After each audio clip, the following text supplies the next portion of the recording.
As a funeral celebrant, it's common for families to often want to write their own eulogy or personal tribute. It's a wonderful act of love. But here are 4 things that you need to do to avoid this leading to disaster. Hi, I'm David Willis, the Principal Trainer at Celebrant Training School.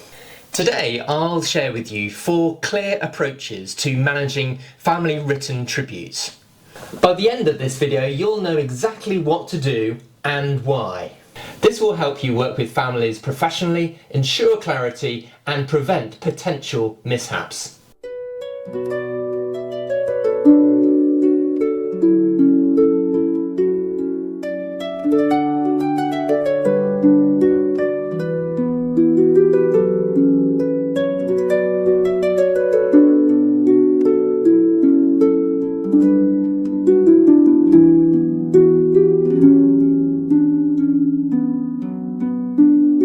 Number 1. Set a clear deadline for receiving the family tribute. Many families wish to write their own tribute. It's a lovely personal gesture. However, I always insist that they email me the words of their eulogy or tribute by a set date. Why?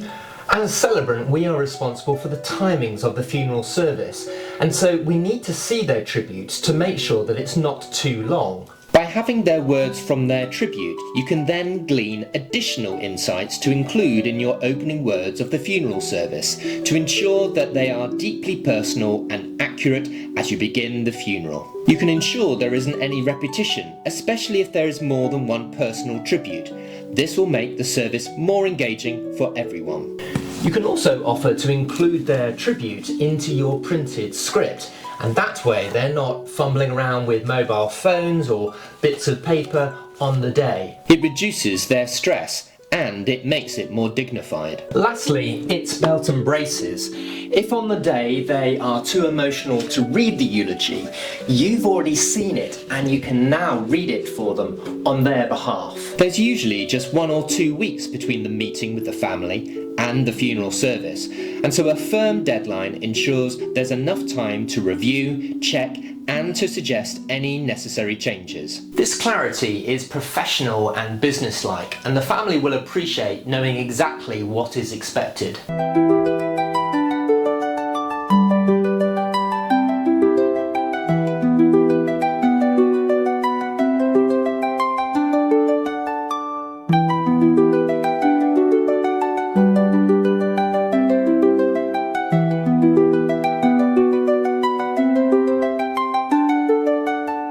Number 2. Reading a family tribute on their behalf.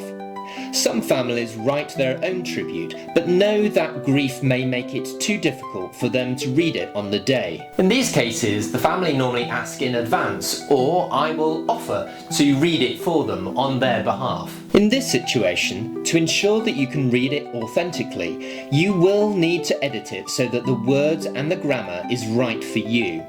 You're clearly not going to be changing anything of substance, but you may need to do minor edits, and you should just get on and do this. When delivering a eulogy on a family member's behalf, it's important to connect with them with good eye contact as you retell their personal stories and anecdotes with humility and warmth.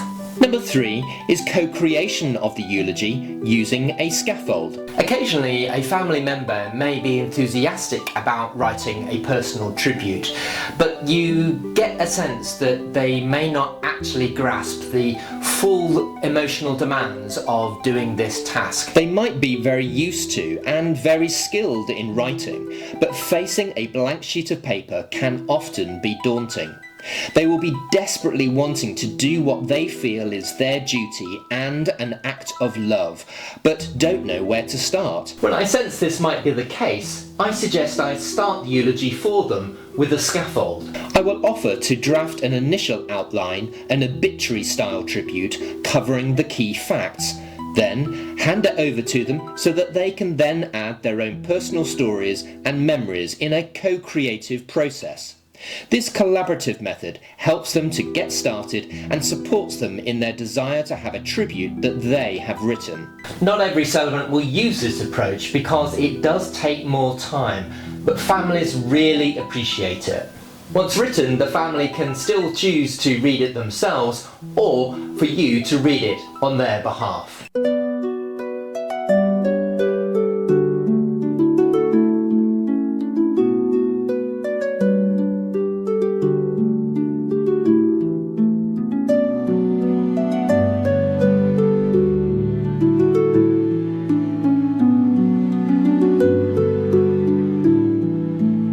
And lastly, number 4 is avoid unscripted tributes at all costs. It's essential to insist on prepared words. Unscripted tributes can lead to unexpected delays, repetition, and a disjointed funeral service.